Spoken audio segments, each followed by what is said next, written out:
Väčšina odborníkov tvrdí, že po očkovaní nič nehrozí a že sú to len ojedinelé prípady, keď vakcína spôsobí problémy. No vo svete je situácia iná. Otvorene sa hovorí aj o negatívach očkovania.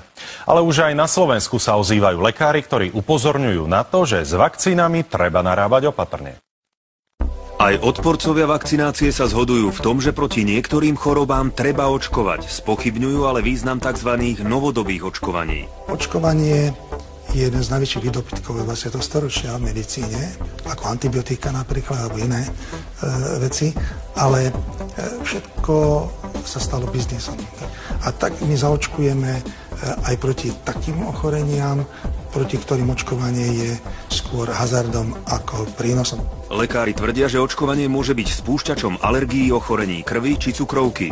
Očkovanie totiž podľa nich môže doslova poblázniť imunitný systém. Začne vytvárať protilátky nielen proti tej chorobe, proti ktorej je vakcinovaný, ale aj proti bunkám vlastných orgánov alebo tkanív a tým vznikne autoimunitné ochorenie. Všetky tieto teórie boli podrobené veľmi dôkladnému vedeckému skúmaniu a nezistila sa žiadna súvislosť. Štúdia zo Švédska ale hovorí niečo iné.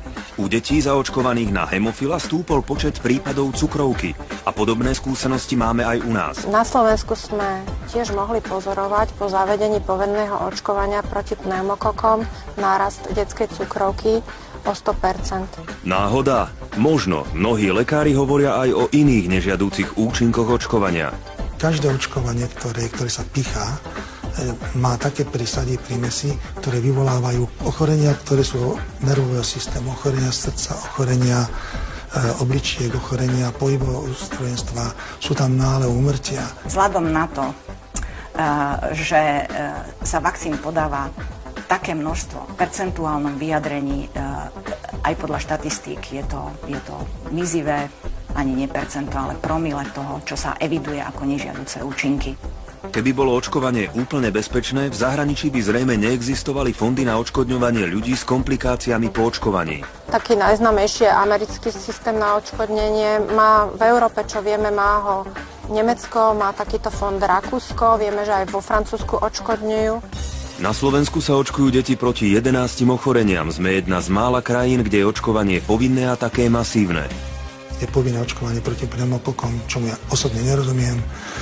Povinné očkovanie proti hepatitide, teda žltačke, aj sérovej, čo teda je tiež také, že tá sa vyskytuje len u ľudí, ktorí drogujú alebo používajú nejaké metódy, možno sexuálne, ktoré sú neštandardné. Pneumokok môže spôsobiť ojedinele vážne ochorenia.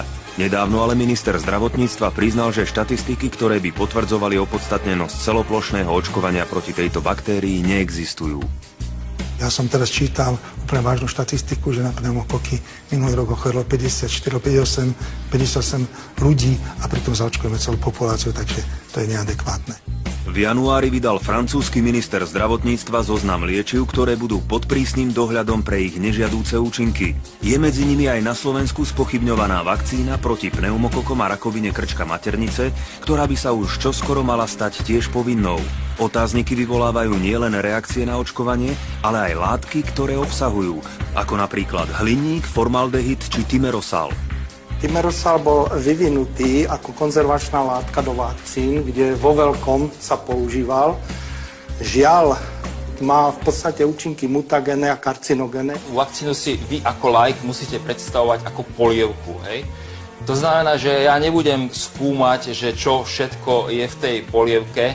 Dôležité je, že to posúdila medicínska autorita a výstup z toho posúdenia bol, že je to pre človeka neškodné. Čo ale kumulačný efekt týchto látok? Veď už v prvom roku života dostanú deti do tela vakcíny proti 7 ochoreniam, niektoré opakovane. Významná vlastnosť týchto látok je v tom, že sa akumulujú v organizme.